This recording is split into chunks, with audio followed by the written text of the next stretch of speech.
میں نے آج ایک حدیث پڑھی ہے کہ طلب کسب الحلال فریضۃ بعد الفریضہ، کہ حلال روزی ڈھونڈنا یہ بھی ایک فرض ہے بعد الفریضہ، فرائض کے بعد، ارکان اسلام عبادات کے بعد حلال روزی ڈھونڈنا یہ بھی فرض ہے،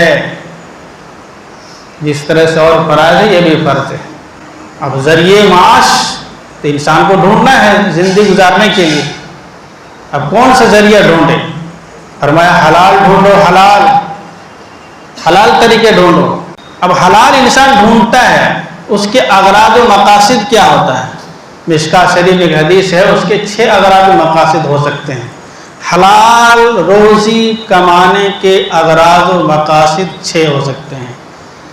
نبی کریم صلی اللہ علیہ وسلم نے فرمایا من طلب الدنیا حلالا استعفافا عن المسألہ وسعیا علی اہلہ وتعطفا علی جارہ، 3 مقصد ہو گیا۔ جو حلال روزی ڈھونڈتا ہے، ایک مقصد یہ ہے کہ تاکہ مجھے کسی کے سامنے ہاتھ نہ پھیلانا پڑے، بھیک نہ مانگنا پڑے، اسی لیے میں حلال کما رہا ہوں۔ ایک نیت یہ ہونا چاہیے۔ اگر مال نہیں ہوگا تو میں سڑکوں پہ رہ جاؤں گا، لوگوں کے سامنے بھیک مانگنا پڑ جائے گا، اسی لیے میں کما رہا ہوں تاکہ بھیک مانگنا نہ پڑے، ایک نیت یہ۔ دوسری نیت فرمایا سعی علی اہلہ، کہ میرے گھر والوں کا خرچہ میرے ذمے میں واجب ہے، اس کو پورا کرنا ہے میرے ذمے میں۔ بیوی کا خرچہ اس کے اوپر ہے، بچے کا خرچہ ہے، اگر بوڑھے ماں باپ ہے تو اس کا بھی خرچہ اس کے ذمے میں ہے۔ تو اس لیے کما رہا ہوں میں کہ میرے ذمے میں جو ان بچوں اور بیوی کا جو خرچہ میرے ذمے میں ہے یہ پورا کرنا میرے لیے ضروری ہے، اس لیے میں کما رہا ہوں۔ یہ دوسری نیت ہو گئی۔ تیسری نیت تعطف علی جارہ، اگر میرے پاس کچھ مال ہوگا بچ جائے گا تو پڑوسی کو بھی فائدہ ہوگا، پڑوسی کو بھی ضرورت پڑے گی تو میں اس کو مدد کر سکتا ہوں، اس کو دے سکتا ہوں۔ اور ایسا ہوتا ہے کہ ایک پڑوسی کے ذریعے سے دوسرے پڑوسی کو فائدہ پہنچتا ہے۔ یہ 3 نیت ہو گئی کس میں؟ حلال کمانے میں۔ اور 3 نیت اگر ہے تو پھر ان 3 نیت کے ساتھ اگر کوئی حلال کمائی کرتا ہے تو اس کا انجام کیا ہوگا؟ فرمایا نبی کریم صلی اللہ علیہ وسلم نے کہ وہ اللہ تعالیٰ سے ملاقات کرے گا بروز قیامت اس حال میں کہ اس کا چہرہ 14ویں رات کی طرح چمک رہا ہوگا، 14ویں رات کی طرح چمک رہا ہوگا۔ قرآن کریم میں ہے نا کہ اس دن کچھ چہرے چمک رہے ہوں گے اور کچھ چہرے سیاہ ہوں گے۔ یوم تبیض وجوہ وتسود وجوہ، یاد کرو اس دن جس دن بہت سارے چہرے بالکل کالے ہوں گے، سیاہ ہوں گے کالی رات کی طرح، اور بہت سارے چہرے سفید ہوں گے، روشن ہوں گے۔ تو فرمائے روشن کن کا چہرہ ہوگا؟ یہ جو حلال کما رہا ہے، اس کی نیت کیا ہے کہ بچوں کا خرچہ میرے ذمے میں ہے، پڑوسی کو فائدہ پہنچانا ہے تاکہ کسی کے بھیک مانگنا نہ پڑے، اس نیت سے حلال روزی کما رہا ہے تو قیامت کے دن اللہ سے ملاقات کرے گا اس حال میں کہ اس کا چہرہ 14ویں رات کی طرح چمک رہا ہوگا۔ اس کے برخلاف فَمَنْ طَلَبَ الدُّنْيَا حَلَالًا مُكَاسِرًا مُرَائِيًا مُفَاخِرًا، جس نے دنیا طلب کیا حلال طور پر لیکن نیت کیا؟ مُكَاسِرًا، بس بڑھانا مقصد ہے، دوسرے سے زیادہ آگے بڑھنا مقصد ہے۔ مقاصر ہے، مال ضرورت ٹھیک ہے، لیکن میں اس لیے اور کما رہا ہوں تاکہ میں اور آگے بڑھوں، پراپرٹی بڑھاؤں، جائیداد کو بڑھاؤں، بینک بیلنس کو بڑھاؤں، مقاصرن بڑھانے کے لیے۔ اور یہی وہ بڑھانا ہے جو انسان کو دنیا سے غافل کر دیتا ہے۔ جب یہ انسان کے ذہن میں یہ تصور ہو جاتا ہے کہ مجھے زیادہ سے زیادہ مال کمانا ہے، پراپرٹی بڑھانا ہے، عیاشی کرنا ہے، ہماری زندگی انتہائی لگژری ہونا چاہیے، لائف اسٹائل انتہائی اعلیٰ کوالٹی کو ہو، تو یہ تصور آنے کے بعد انسان کو آخرت سے غافل کر دیتا ہے۔ اسی کو سورہ الحاکم التکاثر میں کہا الحاکم التکاثر حتی زرتم المقابر، الحاکم التکاثر، ایک دوسرے سے بڑھنے کے جذبے نے تمہیں آخرت سے غافل کر دیا۔ یہاں تک کہ تم قبر میں مل گئے.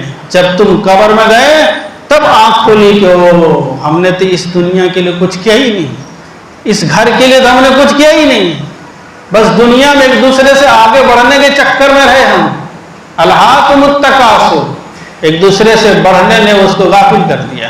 تو من طلب الدنیا حلالا مکاسرا مفاخرا, فخر کرنے کے لیے کہ دیکھو میرے پاس بیلنس کتنا ہے, میرے پاس جائیداد اتنی ہے, پراپرٹی اتنی ہے, زیادت یہ ہے, مال دولت یہ, گاڑیاں اتنی ہیں, فخر کرنے کے لیے کما رہا ہے زیادہ. مرائین, دکھلانے کے لیے لوگوں کو, تاکہ لوگ سمجھے کہ بڑا مالدار ہے اور میرے مال سے لوگ مروب ہوں اور میرے چاپلوسی کریں اور ڈرے لوگ. اگر ان نیتوں کے ساتھ حلال روزی کماتا ہے تو حدیث میں آتا ہے کہ قیامت کے دن وہ اللہ تعالیٰ سے ملے گا اس حال میں کہ اس کا چہرہ کالا ہوگا, اندھیری رات کی طرح اس کا چہرہ کالا ہوگا, اور اللہ تعالیٰ انتہائی غصے کی حالت میں ہوگا. اللہ تعالیٰ اس کے ساتھ سخت ناراض ہوگا. تو یہ حلال کمانے کی نیت اگر وہ ہو جو میں نے بتائی تو اس کو وہ فائدہ ہے. اور اگر یہ نیت ہے فخر کرنا, ریا کرنا, دکھلانا, ایک دوسرے سے آگے بڑھنا, تو اللہ تعالیٰ سے ملے گا اس حال میں کہ وہ اللہ تعالیٰ سخت غصے میں ہوں گے. تو اس لیے حلال کمانے کا ذریعہ ڈھونڈنا ضروری ہے, اور ہر کمائی حلال ہو ضروری نہیں ہے, ہر محنت کی کمائی حلال ہو ضروری نہیں ہے. اب انسان سمجھتا ہے کہ میں کما رہا ہوں, محنت کر رہا ہوں تو حلال کیوں نہیں ہوگا, ایسا کوئی ضروری نہیں ہے. سود کے کاروبار ہے, کرا میں اپنی کمائی جو حلال ہے وہ میں سود میں لگا رہا ہوں اور اس سے انٹرسٹ لے رہا, بڑھوتری لے رہا, تو یہ حرام ہوگا ہی. اور یہاں زیادہ تر یہ بالوں کا کاروبار ہوتا ہے, انسانوں کے بال بکتے ہیں, ہر دھڑلے سے بکتا ہے یہاں, یہ تو حرام ہے. انسان کا اللہ تعالیٰ نے اتنا مکرم بنایا ہے کہ اس کا کوئی جز آپ بیچ نہیں سکتے ہیں. بیچنا, خرید کرنا, فروخت کرنا, یہ اس کی توہین ہے. اور اللہ تعالیٰ نے انسان کے کسی عضو کو بیچنا جائز اس لیے نہیں قرار دیا کہ انسان قابل تکریم ہے, مکرم ہے. اب انسانوں کے بال یہاں بکتے ہیں. یہاں ایک جگہ گیا تھا, وہ بال بک رہا تھا میرے سامنے, تو میں نے کہا یہ تو حرام ہے. کہا یہاں تو کہاں حاجی صاحب بھی یہ کاروبار کرتے ہیں. تو میں نے کہا کہ حاجی صاحب کے کرنے سے وہ حلال ہو گیا کیا؟ کسی کے کرنے سے حلال نہیں ہو جائے گا. اگر کل قیامت کے دن اس کو جہنم میں ڈالے گا اور اس کو دیکھا دیکھے تم کو بھی ڈالے گا, یہ کہہ کر کے چونکہ میں اس کو ڈال رہا ہوں اس لیے تم کو بھی ڈال رہا ہوں میں, تو کیا کہے گا انسان کہ بھائی مجھے کیوں ڈال رہا, کہ اللہ تعالیٰ اس لیے کہ اس کو ڈال رہا ہوں. یہ تو کوئی بات نہیں ہوئی نا, اس کا عمل اس کے ساتھ ہے, تمہارا عمل تمہارے ساتھ ہے. بالوں کا کاروبار یہ حرام ہے انسانوں کا, لیکن دھڑلے سے کر رہے ہیں, حاجی لوگ کر رہے ہیں, اور اکثر لوگ اس میں مبتلا ہیں. پورا علاقہ کا علاقہ مبتلا ہے اس میں. حضرت امیر معاویہ رضی اللہ تعالیٰ عنہ کے شام سے ایک مرتبہ مدینہ آئے. مدینے میں یہ مسئلہ دیکھا, لوگوں کے ہاتھ میں بالوں کے گچھے بکتے ہوئے, تو انہیں حضرت نے اپنے ہاتھ میں لیا اور پورے مجمع میں کہا این علماء المدینہ, مدینہ کے علماء کہاں گئے, اس پر نکیر کیوں نہیں کرتے ہیں, امر بالمعروف نہی عن المنکر یہ علماء کی ذمہ داری ہے, اس پر تنقید کیوں نہیں کرتے ہیں کہ یہ دیکھو انسانوں کے بال بک رہے ہیں, علماء کہاں چھو گئے. یہ علماء کا کام ہے ان منکرات پر نکیر کرنا, تنبیہ کرنا, لوگوں کو بتانا, یہ علماء کا کام ہے. اب مانے نہ مانے اس کا کام ہے, علماء کی ذمہ داری ہے کہ اس کو بتائے کہ ناجائز یہ حرام ہے. تو ہر محنت کی کمائی حلال نہیں ہوتی. اب یہ کہے کہ چور کہے کہ محنت تو میں بھی کرتا ہوں, رات بھر جاگتا ہوں اور دیواریں توڑتا ہوں, بڑی مشکل سے پیسہ ہاتھ آتا ہے, تو ابھی کہے گے یہ تو کوئی بات نہیں بھائی, ہر محنت کی کمائی تو حلال نہیں ہو سکتی ہے. وہ کمائی حلال ہو گئی جس طریقے سے آپ نے کمائے, جس طریقے رسول اللہ صلی اللہ علیہ وسلم اور دین نے اس کو صحیح قرار دیا, اسلام نے جس طریقے کو صحیح قرار دیا ہے, جائز قرار دیا ہے, اس طریقے سے آپ اگر کمائیں گے تو حلال ہوگا. اور اس کے علاوہ جن طریقوں کو قرآن اور حدیث نے ناجائز قرار دیا ہے اس طریقے سے آپ کمائیں گے تو وہ کمائی حلال نہیں ہوگی, وہ حرام ہوگی. اور ہماری کمائی میں اگر ایک معمولی چیز بھی, تھوڑی سی بھی اگر حرام کمائی شامل ہو جائے تو پورے کے پورے حلال کمائی کو برباد کر دے گا, تہس نہس کر دے گا. اب جیسے کہ بالٹی دودھ ہے, اس میں ایک پیشاب قطرہ ملا دیں تو دودھ تو بڑا خوبصورت دیکھنے میں, لیکن اس میں پیشاب کا قطرہ گرنے کی وجہ سے سارا دودھ ناپاک ہو گیا. اس طرح سے کمائی میں اگر ایک پیسہ بھی حرام کے مل جائے تو ساری کمائی حرام ہو جائے گی, ناپاک ہو جائے گی. اور اتنے مختلف ذرائع سے ہمارے کمائی میں حرام کی آمیزش ہو جاتی ہے, انسان کو پتہ ہی نہیں چلتا ہے. تھرڈ کلاس کے جنرل ڈبے کے ٹکٹ لیا ریل کے لیے اور چڑھ گیا ریزرویشن ڈبے میں. اب ریزرویشن کے ٹکٹ کا جو پیسہ اس نے بچایا یہ اس کے لیے حرام ہو گیا. ریزرویشن ٹکٹ لے کر کے ایسی ڈبے میں چڑھ گیا اور سفر کر لیا, تو اس ایسی کرایہ کو جو اس نے بچایا یہ اس کے لیے حرام ہو گیا.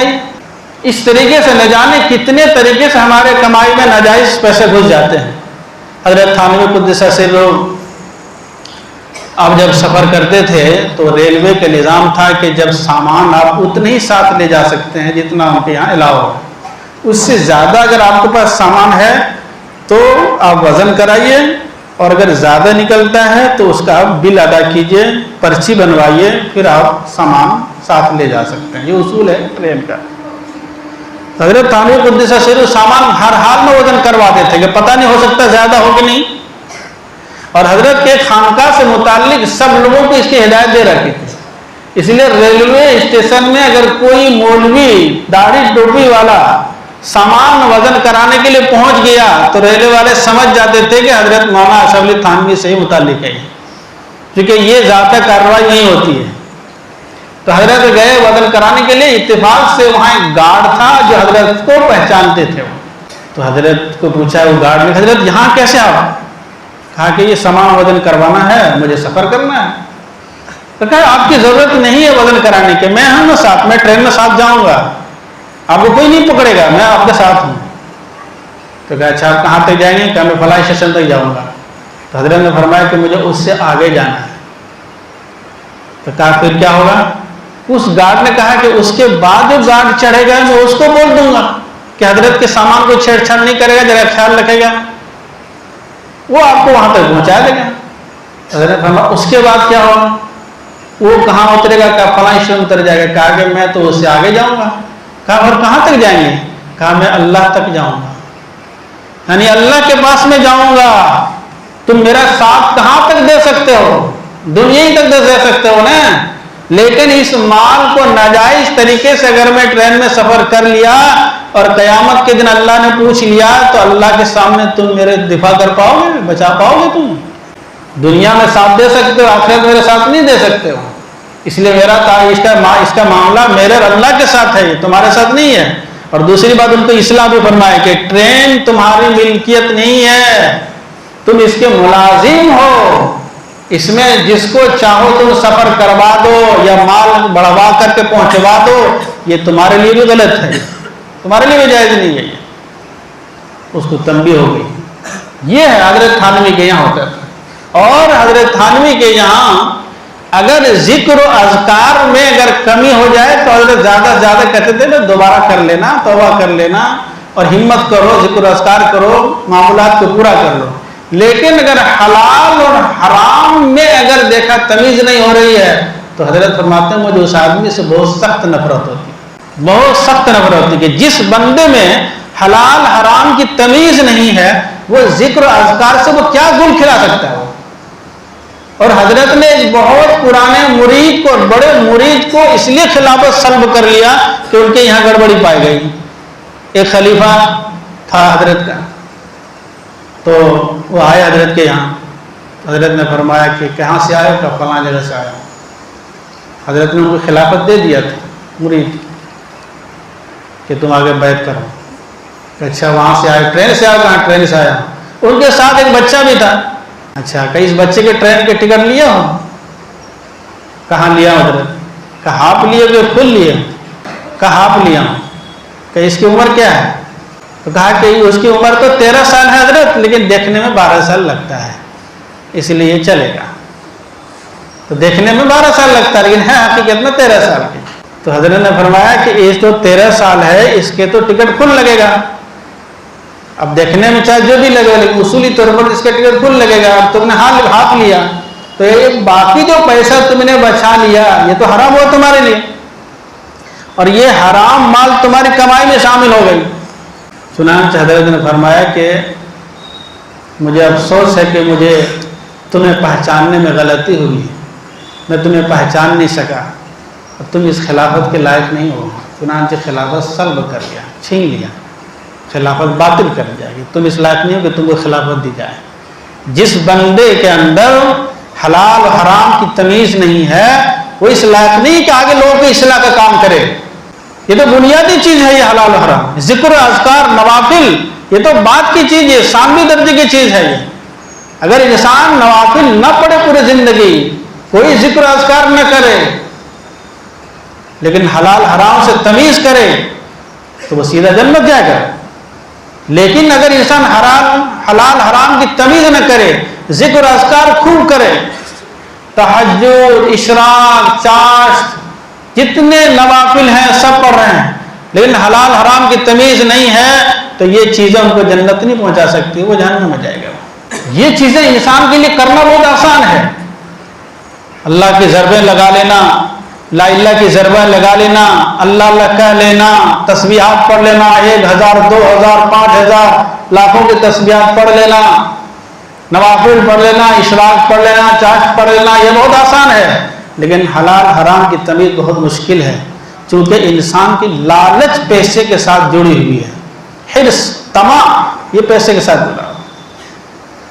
اور حدیث میں فرمایا کہ جس بندے کے اندر دو چیزیں ہو، مال کا حرص اور عہدے کی طلب، وہ اس کے دین کو اس سے زیادہ بگاڑ دے گا جو دو بھوکے شیر یا بھیڑیے اگر بکری کے ریوڑ میں چھوڑ دیا جائے تو وہ جتنا نقصان پہنچائے گا اس سے زیادہ اس کے دین کو یہ دو صفتیں نقصان پہنچائیں گی، حب مال اور حب جاہ، مال کی محبت اور عہدے کی طلب کہ مجھے بڑا عہدہ ملنا چاہیے، یہ عہدہ نہیں ملا تو ناراض ہو گیا، اور مال کی محبت، ایک مال کی محبت ہی کی وجہ سے انسان ایسی ایسی حرکتیں کر لیتا ہے جو اس کے لیے وبال جان بن جاتی ہیں۔ مال کی محبت ہی کی وجہ سے غلط طریقے سے بل بھی بنا دیتا ہے، مال کی محبت کی وجہ سے غلط کی جھوٹ بھی بول دیتا ہے، مال کی محبت کی وجہ سے غلط رپورٹ بھی دے دیتا ہے تاکہ اس میں سے کچھ پیسہ کو بچ جائے، لیکن اس کو یہ نہیں معلوم کہ غلط رپورٹ، غلط بل بنانے سے جو پیسہ ہم کو بچا ہے غلط طریقے سے اور میرے حلال کمائی میں جو مل گیا ہے، یہ پورے حلال کمائی کو برباد کرنے کے لیے کافی ہے۔ اس لیے ہمیں یہ ضروری ہے کہ ہم کمائی کے طریقے کو ڈھونڈنے کے ساتھ ساتھ یہ بھی ڈھونڈیں کہ یہ بھی حلال ہے کہ نہیں ہے۔ ایک ایک پیسے کے سلسلے میں ہمیں غور کریں کہ ہماری کمائی میں کوئی ناجائز انکم، ناجائز حرام انکم تو شامل نہیں ہو گیا۔ اگر یہ ہو گیا تو اس کی کوشش کرے اور حلال روزی ڈھونڈنے کی کوشش کرے۔ حضرت ابو درداء رضی اللہ تعالیٰ ان کی بیوی نے کہا کہ فلاں کا آدمی، فلاں کے شوہر بہت پیسہ کماتا ہے، آپ کیوں نہیں کماتے اتنا؟ حضرت ابو درداء نے فرمایا کہ مرنے کے بعد ایک ایسی خطرناک گھاٹی آنے والی ہے جس میں بوجھل آدمی پھنس جائے گا اور جو ہلکا ہوگا وہ نکل جائے گا، اور میں چاہتا ہوں کہ اس گھاٹی کے لیے ہلکا رہوں، اس لیے میں زیادہ مال نہیں کماتا ہوں، کیونکہ زیادہ مال کماؤں گا تو حساب بھی دینا پڑے گا۔ حدیث میں اصحاب الجد یحبسون، مالداروں کو حساب کتاب کے لیے روک لیا جائے گا، اور غربا 500 سال پہلے جنت پہنچ جائیں گے، ان کے پاس حساب دینے کے لیے کچھ نہیں ہے۔ اس لیے ابو درداء فرماتے ہیں کہ میں مال کماؤں تو مجھے حساب دینا پڑے گا، اسی لیے میں مال نہیں کماتا ہوں۔ اور حدیث میں فرمایا کہ قبر میں انسان کا جسم کا جو سب سے پہلا حصہ سڑتا ہے، گلتا ہے، برباد ہوتا ہے، وہ پیٹ ہے سب سے پہلے۔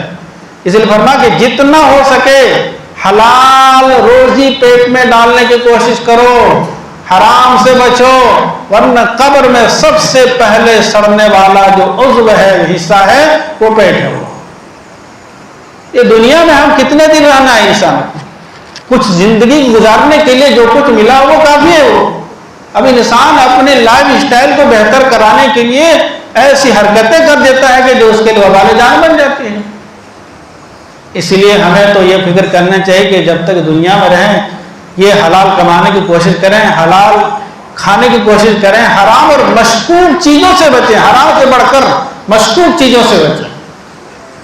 حضرت مولانا علی میاں ندوی علیہ الرحمہ نے لکھا ہے کہ جو طالب علم حلال سے حرام سے بڑھ کر مشکوک چیزوں سے اجتناب کرے اور تکبر سے اجتناب کرے، اللہ تعالیٰ اس سے دین کا بڑا کام لے گا۔ اور حضرت نے اپنا واقعہ لکھا، بچپن میں جب چھوٹا تھا تو میری والدہ کے ساتھ میں کہیں جا رہا تھا، تو وہیں کہیں قبر میں جو چڑھتا ہے نظر نیاز وہی تقسیم ہو رہا تھا قبر میں، تو میں بچہ تھا، بانٹنے والا بانٹ رہا، تو بچوں کو کیا ہے حرام حلال سے مطلب، میں ہاتھ بڑھا دیا، ایک لڈو ہمیں مل گیا، خوش ہو گیا، لیکن میری والدہ نے دیکھ لیا، میری والدہ نے فوراً ہاتھ سے چھین لیا اور اس کو منع کر دیا کہ بیٹے تمہارے لیے جائز نہیں ہے، تم سید ہو، اور ایسے بھی یہ جو نظر و نیاز قبروں میں چڑھتا ہے یہ مشکوک ہے، یہ جائز نہیں تمہارے لیے۔ یہ دیکھو بچے کے دل میں ان کی والدہ نے ایسی بات ڈال دی تو حضرت نے پوری زندگی میں حرام تو دور کی بات ہے مشکوک لقمہ بھی اندر نہیں گیا۔ چنانچہ ان سے جو بڑا کام اللہ نے لیا دنیا والا جانتے ہیں، اس لیے حرام سے بڑھ کر مشکوک جس کے بارے میں شک ہو کہ پتہ نہیں حلال ہے کہ حرام ہے، اجتناب کرو، چھوڑو اس کو۔